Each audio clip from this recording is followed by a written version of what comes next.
मैं तो ये मानता हूँ योगी जी हम मुसलमानों के लिए फरिश्ता है। मुसलमानों को एक करके क्या हिंदुओं पे हमला कराएंगे, दूसरा पाकिस्तान बनाएंगे। तो ये जो जिन्ना की राजनीति है, जो जिन्ना का जिन्न अवैसी जी के अंदर घुसा हुआ है, जो फिर से देश को तोड़ना चाहते हैं, जिन्ना ने भी ऐसे मुसलमानों को किया था। मुस्लिम लीग को वोट देना मुसलमानों के लिए सबसे बड़ा दुर्भाग्य था। जो देश बटा वो आज भी हमारे लिए पीड़ादायक है। मतलब कहते हैं ओवैसी साहब को पाकिस्तान चले जाना चाहिए। बिल्कुल चले जाना चाहिए, क्योंकि यहाँ वो जो राजनीति करते हैं सिर्फ मुसलमान, उनकी पार्टी भी क्या है तो मानते हैं कि भगवा रंग भी जो है वो मुसलमानों को उस रंग से मेल कर देना चाहिए। करना, वो हमारा कलर है, वो हमारा कलर है, वो तो पीर फकीरों का कलर है, उससे डरा रहे। हिंदुत्व, राम मंदिर, धारा 370, एनआरसी जैसे मुद्दे जो हैं उसे लेकर हमेशा विपक्षी पार्टी इस बात के आरोप लगाती रही कि बीजेपी मुसलमान विरोधी पार्टी है। विपक्ष को ये लगता रहा कि मुसलमान बीजेपी को कभी वोट नहीं दे सकता। हालांकि अब हालात बदल रहे हैं। प्रधानमंत्री नरेंद्र मोदी का संकेत मिलने के बाद जो है बीजेपी अब मुसलमानों के करीब जाने की कोशिश कर रही है। इससे मुसलमानों के करीब जाने से बीजेपी को क्या फ़ायदा होने वाला है, इसी सिलसिले में हम बात करेंगे बीजेपी अल्पसंख्यक मोर्चा के राष्ट्रीय अध्यक्ष श्री जमाल सिद्दीकी साहब से। सिद्दीकी साहब, टाइम्स नाउ भारत डिजिटल से बात करने के लिए आपका बहुत बहुत शुक्रिया। सर, ऐसा क्या हो गया कि आप हमेशा हिंदुत्व के दम पर तो बीजेपी को वोट मिलता ही रहा, अब मुसलमान वोट की क्या ज़रूरत पड़ गई? देखिए, भारतीय जनता पार्टी ना किसी एक जाति की पार्टी है, ना किसी एक धर्म की पार्टी है, ना किसी एक वर्ग की पार्टी है। जैसा नाम है भारतीय जनता पार्टी, ये पूरे भारत की जनता की पार्टी है और सबको साथ लेकर सबका विकास करने के लिए ही इसकी नींव पड़ी है। और अगर आप इसके फाउंडेशन पे देखेंगे, 6 अप्रैल 1980 को जब भारतीय जनता पार्टी बनाई गई, तो इसको बनाने वाले कौन थे? अगर आप उसको डिटेल में जाएंगे तो श्री वाजपेयी जी, जो स्वर्गीय वाजपेयी जी हमारे हो गए, जो देश ही नहीं दुनिया के सबसे लोकप्रिय नेता थे, वो इसके अध्यक्ष हुए। श्री आडवाणी जी इसके महामंत्री हुए, श्री मुरली मनोहर जोशी जी इसके महामंत्री हुए, और जो तीसरे महामंत्री थे वो हाजी सिकंदर बख्त थे, जो मुसलमान भी थे, जो पशमंदा भी थे, वो कुरैशी बिरादरी से थे। तो जो लोग ये कहते हैं कि बीजेपी ने अब शुरू किया है, तो ये उनको उत्तर तभी मिलेगा जब वो बीजेपी के डिटेल में जाएंगे। बीजेपी शुरू से, क्योंकि पंडित दीनदयाल उपाध्याय जी की जिस सिद्धांत पे हम काम करते हैं, जिस विचारधारा पे काम करते हैं, वो अंत्योदय। अंत्योदय मतलब जो समाज का अंतिम आदमी है, शोषित है, पीड़ित है, वंचित है, परेशान है, बदहाल है, गरीब है, उसके लिए काम करना है। और लेकिन बीजेपी और मुसलमानों के बीच दूरी देखी गई, जिसको लग रहा है कि जैसे अब आपने इसको पाटने की, दूरी को पाटने की कोशिश की है। अब उसका असर दिख रहा है। कोशिश तो हमारी शुरू से थी, जब 1951 में जनसंघ बनाया गया, जब एक परिवार के लोग राज करते थे। जब जनसंघ टूटी और जनता पार्टी बनी, उसमें जब जनसंघ के हमारे नेता गण शामिल हुए, जब सरकार बनी, तो स्वर्गीय अटल जी के साथ आर्य बेग साहब मंत्री बने थे। पर तब लोगों ने ध्यान नहीं दिया। तब लोगों ने ध्यान नहीं दिया या आपने ध्यान नहीं दिया? कहा जा रहा है कि यूपी चुनाव के बाद जब आपको लगा कि 8% मुस्लिम वोट आपको मिले हैं, उसके बाद ये परिवर्तन देखने को मिल रहा है।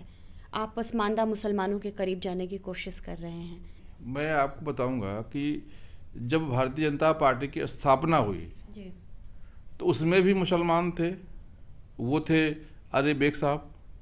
उसमें भी पशमंदा थे, वो थे आर्य बेग साहब, क्योंकि आर्य बेग साहब कुरैशी बिरादरी से थे और कुरैशी बिरादरी पशमंदा समाज में आता है। तो ये कोई हमारी पशमंदा समाज को साथ जोड़ने की मुहिम आज की नहीं है। हाँ, भारतीय जनता पार्टी की राजनीतिक पार्टी है, सत्ता में हम आना चाहते हैं कि सत्ता के माध्यम से हम लोगों की अच्छी सेवा कर सकते हैं, इसलिए हमें भी वोट चाहिए और हम अच्छे काम करके लोगों से वोट लेना चाहते हैं। वोट हमें भी चाहिए और यही वजह है कि जब सर, जो मुस्लिम मानते हैं कि मुस्लिम जो है बीजेपी को हराने के लिए वोट देती रही है, जब मुस्लिम आपको वोट देंगे। वो एक जमाना गया कि जब लोग कहते थे कौवा कान लेके जा रहा है और लोग कान नहीं देखते थे, कौवे के पीछे घूमते थे। आजकल गूगल है, आजकल सोशल मीडिया है, आजकल डिजिटल प्लेटफॉर्म है, लोगों को सब कुछ दिख रहा है, कौन झूठ बोल रहा है, कौन काम कर रहा है। आप अगर देखेंगे उत्तर प्रदेश में जब कोरोना आया तो माननीय योगी जी ने कभी नहीं देखा कि है कौन ये। तो सबका जो काम हो रहा है उसमें मुसलमानों भी काम हो रहा है। तो आप कह रहे हैं कि उसका लाभ सबका मिल रहा है। साथ, सबका विकास, सबका विश्वास लेकर बीजेपी चल रही है। 100% सबका साथ है और ये बहुत शुभ संकेत है। कैसे शुभ संकेत मान रहे हैं? मतलब आपको क्या ऐसे इंडिकेशंस मिल रहे हैं कि मुसलमान बीजेपी के करीब आ रहा है? इसके क्या संकेत मिल रहे हैं आपको? ज़मीन पर आप काम कर रहे हैं, उनके बीच में काम कर रहे हैं। मेरा मानना ऐसा है कि आज हमारे पास माननीय नरेंद्र मोदी जी जैसा एक महान व्यक्तित्व हमारे पास है जो दुनिया को नेतृत्व दे सकता है। और ये भी शुभ संकेत हैं कि अब मुस्लिम समाज भी, जिसका उपयोग करके लोग देश को कमज़ोर कर रहे थे, जिसका उपयोग करके लोग हिंदू मुस्लिम करके आपस में झगड़े करवा रहे थे, दंगे करवा रहे थे, वो जब आज हमारे साथ जुड़ रहा है, वो जब हम पर विश्वास कर रहा है, तो माननीय मोदी जी की ताकत बढ़ रही है। कहा जा रहा है कि आप सरकारी योजनाओं का फ़ायदा आप सबको दे रहे हैं। ये मैसेज लेकर आप लोग जो मुस्लिम समुदाय के बीच में जाने वाले हैं, इसकी क्या प्लानिंग है? आप कैसे उन तक पहुंचना चाहते हैं, मुसलमानों तक? नहीं, देखिए, भारतीय जनता पार्टी का जो स्ट्रक्चर है वो संगठन से काम करता है। जो भारतीय जनता पार्टी की विचारधारा है ये समाज के अंतिम आदमी तक पहुँचे, जो योग्यता के आधार पर लोगों को जो है जगह मिले, ऐसे संदेश नीचे तक लेकर जाना, नए नए युवाओं को पार्टी के साथ जोड़ना, वो संगठन कर रहा है।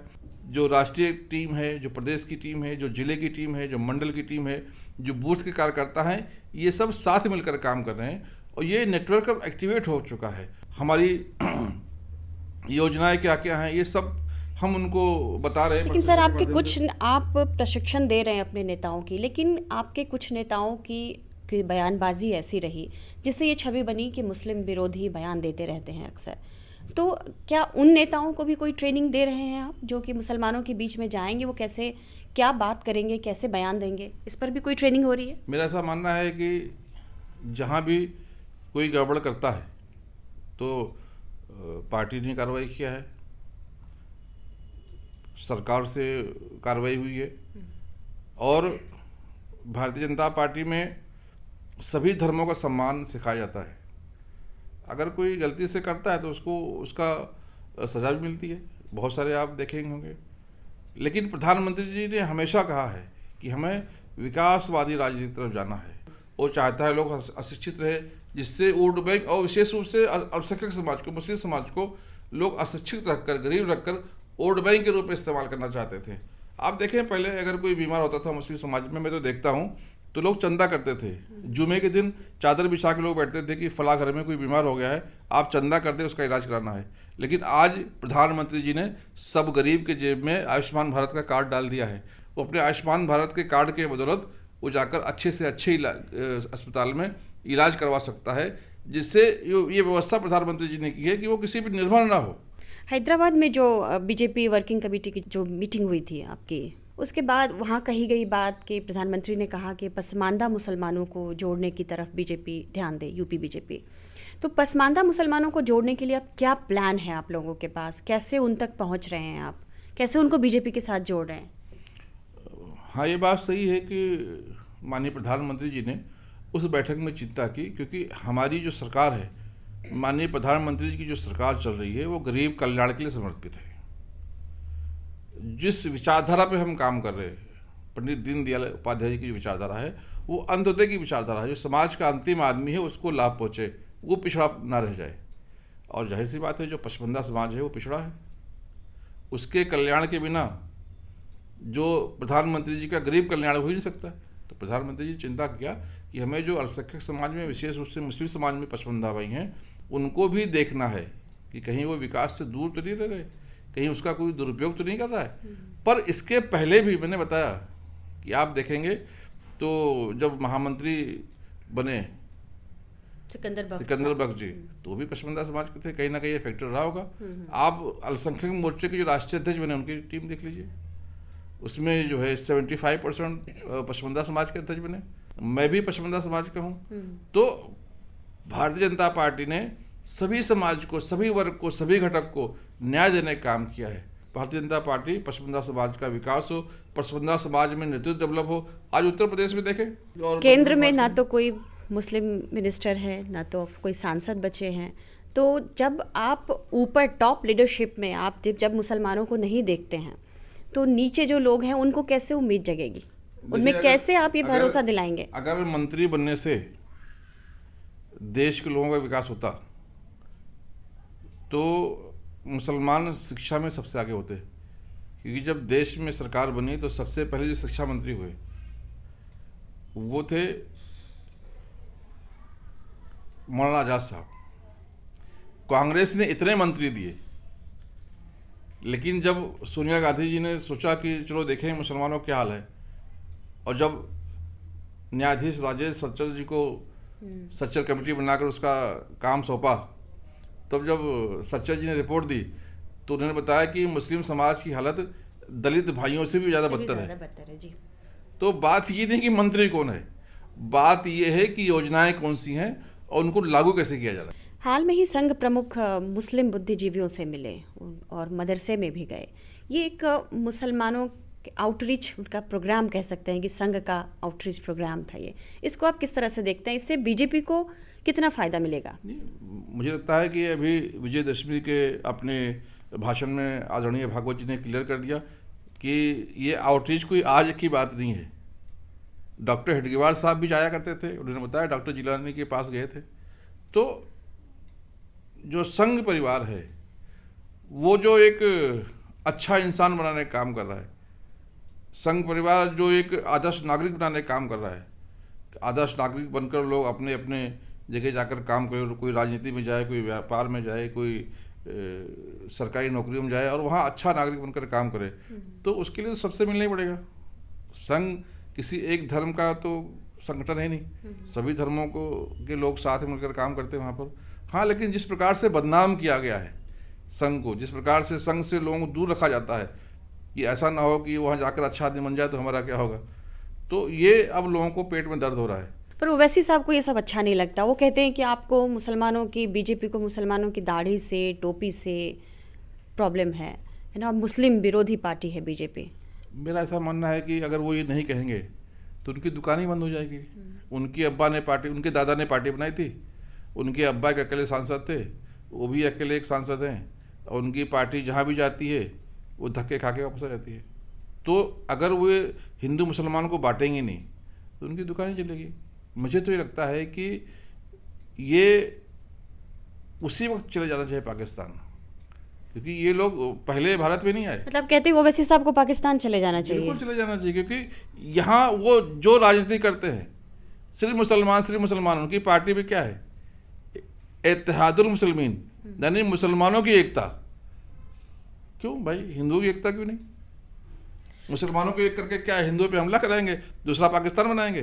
तो ये जो जिन्ना की राजनीति है, जो जिन्ना का जिन्न अवैसी जी के अंदर घुसा हुआ है, जो फिर से देश को तोड़ना चाहते हैं, जिन्ना ने भी ऐसे मुसलमानों को किया था।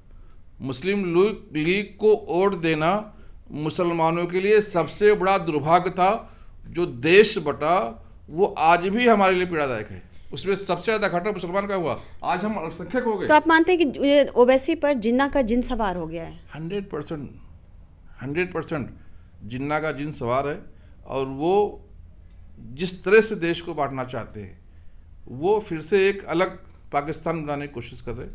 ये ठीक बात नहीं है। आपने कहा था कि एक वायरस है ओवैसी, आपने कभी एक बयान में कहा कि ओवैसी एक वायरस है। हाँ, वायरस है ना, क्योंकि वायरस जो होता है वो बीमार कर देता है लोगों को।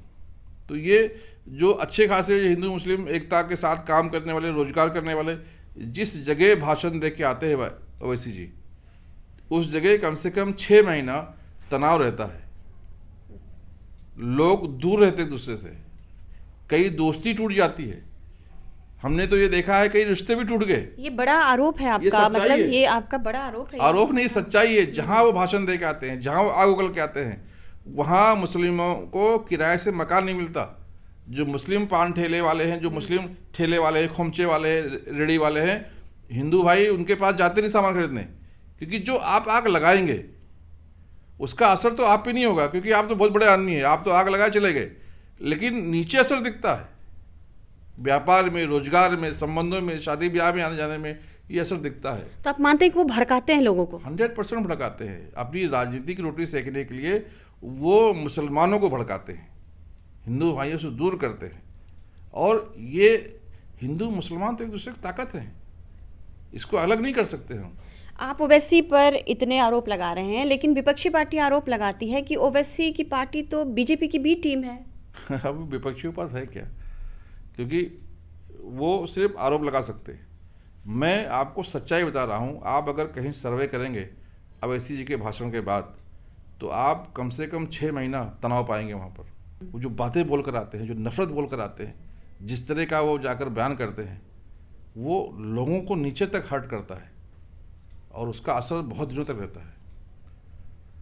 तो आपके हिसाब से अब उनको पाकिस्तान चले जाना चाहिए यहाँ से बोरिया बिस्तर बांध के? नहीं, अगर सिर्फ मुसलमानों की राजनीति करनी है तो फिर मुसलमान तो पाकिस्तान में ही है। यहाँ तो हिंदुस्तानी रहते हैं, वहाँ हिंदू भी हैं, मुसलमान भी हैं। अगर मुसलमानों के इत्तेहाद की बात करेंगे, मुसलमानों की एकता की बात करेंगे, हिंदू को छोड़ देंगे, तो यहाँ तो कोई नहीं मिलेगा उनको। सर, आजकल अब कुछ अवैध मदरसे कुछ निशाने पर हैं सरकारों के, खासकर असम सरकार की बात करते हैं। आरोप है कि कुछ अवैध मदरसे उन पर टेरर फंडिंग वो कर रहे थे, उनके मदरसे के नाम पर कुछ अवैध गतिविधियां चला रहे थे। आपको लग रहा है कि हेमंत बिस्वा शर्मा जो असम में अवैध मदरसों पर, इस तरह के मदरसों पर जिन पर कुछ आरोप लग रहे हैं आतंकवादी गतिविधियों में शामिल होने का, उस पर बुलडोजर चलवा रहे हैं, तो आपको ये कदम सही लगता है? माननीय मुख्यमंत्री हेमंत बिस्वा शर्मा जी मदरसे के दुश्मन नहीं है। आज भी मदरसे वहाँ फल फूल रहे, अच्छी पढ़ाई हो रही है, वहाँ पर जो पाठ्यक्रम है वो कमर्शियल भी हो रहे। आप चाहें तो मौलाना बने, आप चाहें तो इंजीनियर बने, वो भी व्यवस्था हो रही है। किसी के धार्मिक शिक्षा पर रोक नहीं है। उत्तर प्रदेश में जो सर्वे आ रहे हैं वो इसलिए सर्वे हो रहे हैं कि ऐसे जो संस्थाएं हैं जिनका उपयोग धर्म के नाम पर विदेशी कर रहे, कट्टरपंथ को पैदा कर रहे, ऐसे लोगों पर कार्रवाई तो होनी चाहिए। और मैं तो ये मानता हूँ मुसलमानों को इसका स्वागत करना चाहिए। आपको लग रहा है कि असम के सीएम हिंदुत्व के एक नए चेहरे के तौर पर उभर रहे हैं? हेमंत बिस्वा शर्मा जी का जो काम है, जो उनका प्यार है लोगों के लिए, वहाँ पर हिंदू मुस्लिम सब उनको साथ दे रहे हैं।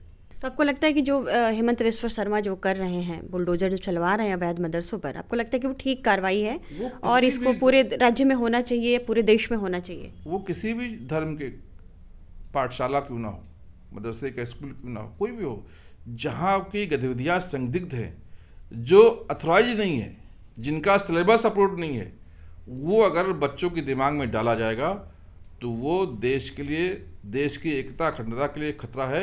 उस पर कार्रवाई होनी चाहिए। कांग्रेस ने तुष्टीकरण के लिए अभी तक उनको छोड़ कर रखा। उसको लगा अगर मैं इनको नाराज़ कर दिया तो ये वोट बैंक को ख़राब कर देंगे, और उन्होंने देश में जहर फैलने दिया। ये जो जहर फैला रहे लोग हैं, चाहे वो मदरसा है, चाहे स्कूल हैं, चाहे पाठशाला है, चाहे शिशु मंदिर है, कोई भी हो। तो शिशु मंदिर के खिलाफ आपको क्या ऐसे आरोप मिले हैं जिस पर आप कह रहे हैं कि कार्रवाई होनी? सबका सर्वे हो रहा है ना, सबके सर्वे होंगे। उसमें मदरसे का शुरू हुआ है, बाकी आगे भी जितनी गतिविधियाँ चल रही है उस पर भी होगा। जो इलीगल पाया जाएगा उस पर कार्रवाई होनी चाहिए, क्योंकि ये एलिमेंट सरकार के लिए खतरा है। तो आप मानते हैं कि शिशु मंदिर में भी कुछ इस तरह की अवैध गतिविधियां होती हैं? ये देश के खिलाफ कुछ होता है? मैं ये नहीं मानता हूँ, लेकिन जो शिक्षा से जुड़ा हुआ मामला है, जहाँ हमारे नौनिहाल पढ़ते हैं, वो शुद्ध होना चाहिए। और सरकारों ने अभी तक उनका अनदेखा किया। अब ये बहुत खुशी की बात है कि हमारी सरकार माननीय मोदी जी के नेतृत्व में उनका ध्यान कर रही है, उनका सर्वे कर रही है, उनका निरीक्षण कर रही है, क्या उनको परोसा जा रहा है उस पर पूरा ध्यान दे रही है। यूपी के बारे में क्या कहना है सर? यूपी में भी अवैध मदरसों का सर्वे करा रही है योगी सरकार। आप कैसे मानते हैं, योगी की जब सरकार आई थी तो मुसलमानों में एक डर बना कि हिंदुत्व का चेहरा है, ब्रांड एम्बेसडर हैं योगी जी, और वो आएंगे तो शायद मुसलमानों पर जुल्म होगा, ज़्यादती होगी, लेकिन ऐसा कुछ नहीं हुआ। मैं तो ये मानता हूँ योगी जी हम मुसलमानों के लिए फरिश्ता है। उनके आने के बाद सबसे ज़्यादा अगर सुरक्षित कोई है तो मुसलमान है, क्योंकि बाकी चाहे मायावती की सरकार हो, चाहे कांग्रेस सरकार हो, चाहे मुलायम सिंह की सरकार हो, अखिलेश सरकार हो, वहाँ पर जो गुंडागर्दी थी, वहाँ पर जो लूट खसोट था, वहाँ पर जो ज़मीन के कब्जे होते थे, वहाँ पे जो थानों में सुनवाई नहीं होती थी, उसका सबसे ज़्यादा अगर नुकसान किसी को होता था तो मुसलमान को होता था। आज किसी की हिम्मत नहीं है कि थाने में जाए और थानेदार उसको वापस कर दे। आज किसी की हिम्मत नहीं है कि वो किसी की ज़मीन पे कब्जा कर ले। आज किसी की हिम्मत की नहीं गुंडागर्दी कर दे, क्योंकि वो जो कंट्रोल माननीय योगी जी ने किया है उसका सबसे ज़्यादा लाभ मुसलमानों को हुआ है। आज योगी जी के रंग से लोग डराते थे कि योगी जी तो भगवाधारी है। मैं तो हमेशा अपने मुस्लिम भाइयों को कहता हूँ कि वो रंग तो चिश्तिया कलर है, वो रंग तो ख्वाजा गरीब का कलर है। अगर उस रंग में कोई भेद होता तो अजमेर के ख्वाजा गरीब के दरगाह पर भगवा नहीं चढ़ रहा था। तो रंग में भेद करके तो मानते हैं कि भगवा रंग भी जो है वो मुसलमानों को उस रंग से मेल कर देना चाहिए। करना, वो हमारा कलर है, वो हमारा कलर है, वो तो पीर फकीरों का कलर है, उससे डरा रहे। क्योंकि पहले क्या था कि मुसलमान डरता इसलिए था क्योंकि उसको जानकारी नहीं थी। मुझे खुशी इस बात की कि भारतीय जनता पार्टी ने ऐसे लाखों जानकार भारतीय जनता पार्टी कार्यकर्ता जो अब सही गलत की पहचान करा रहे। सर, हाल में ही केंद्र सरकार ने PF5 को बैन कर दिया है 5 साल के लिए। आपको लगता है कि ये कार्रवाई जो है और जल्दी होनी चाहिए थी? देखिए, मुझे लगता है कि बहुत स्वागत योग्य ये निर्णय था सरकार का। यूनिफॉर्म सिविल कोड को लेकर उत्तराखंड सरकार काफ़ी आगे बढ़ चुकी है। हो सकता है कि जल्द ही इस पर सरकार कुछ फैसला करे। आपको क्या लगता है कि यूनिफॉर्म सिविल कोड पर मुसलमानों को कोई एतराज़ नहीं होगा अब? मुझे लगता है कि मुसलमानों को एतराज़ क्यों होगा? अभी तो एतराज़ होता रहा है अब तक। जब भी यूनिफॉर्म सिविल कोड की बात हुई है तो आवाज़ें उठी हैं। ये दुर्भाग्य रहा है और ये सबसे ज़्यादा हमको नुकसान पहुंचाया हम मुसलमानों को कि कोई भी बात हुई तो मुसलमान को इतराज़ है। अरे मुसलमान को इतराज़ क्यों है? ये तो पूरे देश के लोगों के लिए हो रहा है ना, ये सबके लिए हो रहा है। जनसंख्या नियंत्रण की बात आती है तो मुसलमान को खतरा। अरे मुसलमान कोई मशीन थोड़ा बच्चा पैदा करने का। ये बात तो इसलिए कही जाती है ना क्योंकि मौलाना और जो इमाम, ये जो लोग होते हैं वो आवाज़ उस पर विरोध जताने लगते हैं। एजेंट हैं। मैं अपने भाइयों को यही कहना चाहता हूँ, हम भारतीय जनता पार्टी कार्यकर्ता यही संदेश देने की कोशिश कर रहे हैं कि अब हमें एजेंटों को बाहर करना है। तो देखा तो हिजाब को लेकर भी देखिए, जो जहाँ ईरान जैसे देश जो हैं वो हिजाब को लेकर वहाँ पे प्रदर्शन चलता रहा महिलाओं का इतना लंबा, और हमारे यहाँ कह रहे हैं कि आप हिजाब पहनने दो महिलाओं को, लड़कियों को। नहीं, देखिए, ये भी तो एक तरह की आपके जो आप कह रहे हैं तथाकथित एजेंट, वो इस पर सवाल उठाते हैं। मेरा ऐसा मानना है कि जो भारत देश में हिजाब पे पाबंदी नहीं लगी है, ये तो विपक्षी दल मुसलमानों को बरगलाने के लिए बेकार है। भारत देश के कुछ स्कूलों में उनका जो ड्रेस कोड है उसमें हिजाब नहीं है। अरे भाई, जिसको ड्रेस कोड नहीं पसंद है वो स्कूल में जा जाए।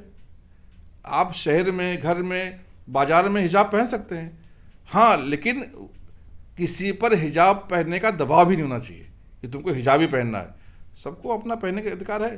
तो आप मानते हैं कि हिजाब पहनने का जो फैसला है वो लड़कियों पर छोड़ देना चाहिए, परिवार छोड़ देना चाहिए, हाँ, लेकिन जहाँ ड्रेस कोड की बात है उस ड्रेस कोड में तो उस संस्था का हमें पालन करना ही पड़ेगा। कर्नाटक में जो विवाद है वहाँ लड़कियों को मान जाना चाहिए। यदि स्कूल या कॉलेज ये कहता है कि आप हिजाब पहन के नहीं आएंगी तो लड़कियों को मानना चाहिए। विवाद नहीं है, वो विवाद बनाया गया आने वाले समय में जो कर्नाटक में राजनीति होने वाली है, जो चुनाव होने वाला है, मुसलमानों को वोट बैंक के रूप में इस्तेमाल करने के लिए मुसलमानों को बहकाया जा रहा है। अरे भाई, दिक्कत क्या है? वो कोई दुनिया का आखिरी स्कूल है? आपको अपनी लड़कियों को पढ़ाना है तो आप दूसरे स्कूल में पढ़ाएं जहाँ पे हिजाब अलाउ है। ऐसे कई संस्थाएं हैं जहाँ अलाउ है। आप वहीं क्यों जाना चाहते हैं? क्योंकि आप चाहते हैं ये मुद्दा बने, हिंदू मुस्लिम में तनाव हो और हमारा वोट पक्का हो जाए। ये जो सोच है ये तो देश को तोड़ने वाली सोच है। लव जिहाद एक बड़ा मुद्दा है। जब भी कुछ हम सुनते हैं कि कोई कई घटनाएं ऐसी होती हैं, पता चलता है मुस्लिम लड़का आरोपी है। क्या आपको लगता है कि इसमें जानबूझकर कोई कहानी लव जिहाद की बनाई जाती है, या सच में मुसलमानों के अंदर ऐसी कोई बात है कि हिंदू लड़कियों को ज़बरन उसको भगा लो या उसको प्रेम प्रसंग में फंसा लो और उसका धर्म परिवर्तन करा दो? तो प्यार का तो कोई मजहब ही नहीं होता। अभी ऐसे सैकड़ों उदाहरण हैं जो हिंदू लड़कों ने मुस्लिम से शादी की है। सुनील दत्त जी को देख लीजिए, उनकी बेगम नरगिस। नहीं सर, हमने ऐसे कई मीडिया हम ऐसी रिपोर्ट्स भी पढ़ते हैं कि जबरदस्ती लड़कियों को फोर्स किया जाता है। राजस्थान के जो नेता हैं, कैप्टन के बेटे, क्या नाम उनका, सचिन पायलट जी, उनकी भी वाइफ मुस्लिम है। ऐसे सर उन्होंने धर्म तो परिवर्तन नहीं कराया ना, लेकिन हम कई ऐसी रिपोर्ट्स देखते हैं, हमने ऐसी रिपोर्ट्स की हैं कि जब कोई मुस्लिम लड़का किसी हिंदू लड़की से शादी करता है तो फिर उसको फोर्सफुली इस्लाम धर्म कबूल करने के लिए उसको फोर्स किया जाता है। आपको लगता है ये ठीक बात है? आप कहते हैं कि प्रेम का कोई मजहब नहीं है, तो फिर जो जबरन जो है इस्लाम कबूल क्यों करवाना? देखिए, मेरा ऐसा मानना है कि दोनों तरफ होते हैं। जब आदमी शादी ब्याह करता है तो हिंदू मुस्लिम से करता है, मुस्लिम से हिंदू करती है, ये इसको किसी धर्म से नहीं जोड़ना चाहिए। और अगर लफ्ज़ जिहाद का जो कानून बना या बनने जा रहा है, उसमें मुझे लगता है कि मुस्लिम बहनें भी सुरक्षित हैं। कई ऐसे उदाहरण हुए जो लफ्ज़ जिहाद का मामला आया, उस पर कोई कार्रवाई नहीं हो पाई। अब वो जब बाप शिकायत लेके जाता है तो मुसलमानों को भी न्याय मिलता है। ऐसा कोई नहीं है कि एक तरफा हो रहा है। हाँ, मुसलमानों को जिस प्रकार से बदनाम किया जा रहा है कि मुसलमान का काम है लफ्ज़ जिहाद करके शादी करना, उसको बहला फुसला के धर्म परिवर्तन कराना। मुसलमान तो खुद ही गरीब है, और गरीब से शादी कौन करता है? मेरा ऐसा मानना है कि इसको मुद्दा बनाकर लोग दिशा भूल करने का काम कर रहे हैं। बहुत सुंदर कानून बनाया गया है। वो कोई भी धर्म का आदमी हो, अगर किसी बहन बेटी के साथ छल करता है, धोखा करता है, तो उस पर कार्रवाई होनी चाहिए। और पहले ये कानून नहीं था, इसलिए कार्रवाई नहीं हो पाती थी। कुछ दिनों पहले, 4-5 दिनों पहले आपको सर तन से जुदा करने की धमकी दी गई है। ये नारा कहाँ से आया और किसने आपको धमकी दी है? ये नारा पाकिस्तान का है, और ये नारा पाकिस्तान के मानसिकता के लोग ही लगाते हैं, जो नहीं चाहते हैं कि यहाँ पर अमन हो, जो नहीं चाहते हैं कि सभी मज़हब के लोग मिल कर रहें। मैं राष्ट्रीय स्वयं संघ के कार्यक्रम में गया था, गुरुदक्षिणा के कार्यक्रम में, साल में एक बार होता है, मैं जाता हूँ गुरुदक्षिणा कार्यक्रम में, अपना जो भी योगदान होता है देके आता हूँ। और मैं डॉक्टर हेडगेवार साहब की सोच को सलाम करता हूँ कि उन्होंने उस वक्त जो गुरु माना, किसी देवी देवता को गुरु नहीं माना, उन्होंने गुरु झंडे को माना। जो संघ परिवार में झंडा है वो गुरु है हमारा। हम उस गुरु को सलाम करके आए, हम अपनी दक्षिणा देकर आए, जो हमारा समर्पण था करके आए। हम अगर किसी मूर्ति की पूजा करते तो लोगों को आप जिसमें होना चाहिए, हम तो झंडे को सलाम किए ना। झंडे को सलाम करना तो इस्लाम में मना ही नहीं है। लेकिन कुछ लोगों ने जाहिल गवार, जिनको जानकारी नहीं आरएसएस के बारे में, किसी चीज़ के बारे में, जो तलवारी मानसिकता के लोग हैं, उनको चुभ गई, उन्होंने मुझे धमकी दे दी। कुछ लोग हमारे पास भी आए, बैठे, उन्होंने कहा आपने गैर इस्लामिक काम किया है, आपको कलमा पढ़ना पड़ेगा। हमने कहा भाई तुम कौन होते हो पैमाने लगाने वाले कि आदमी मुसलमान लाग ही नहीं रहा, हम देख लेंगे अपना। तो ये जो मानसिकता के जो लोग हैं, इन्होंने बहुत ज़्यादा जहर फैला दिया है, इसमें नौजवानों को भटकाने का काम कर रहे हैं। सर बहुत शुक्रिया टाइम्स नाउ भारत डिजिटल से बातचीत करने के लिए। ये थे हमारे साथ जमाल सिद्दीकी साहब। हमने कई मुद्दों पर बात की, अवैध मदरसे से लेकर हेमंत बिस्वा शर्मा की कार्रवाई पर, योगी जी पर, और बहुत सारे मुद्दों पर। आप इस इंटरव्यू को, हमें उम्मीद है कि आपको ज़रूर पसंद आएगा। आप इसको लाइक कीजिए, शेयर कीजिए, और इसे सब्सक्राइब करना मत भूलिएगा हमारे चैनल को। बहुत बहुत शुक्रिया सर, धन्यवाद आपका एक बार फिर से।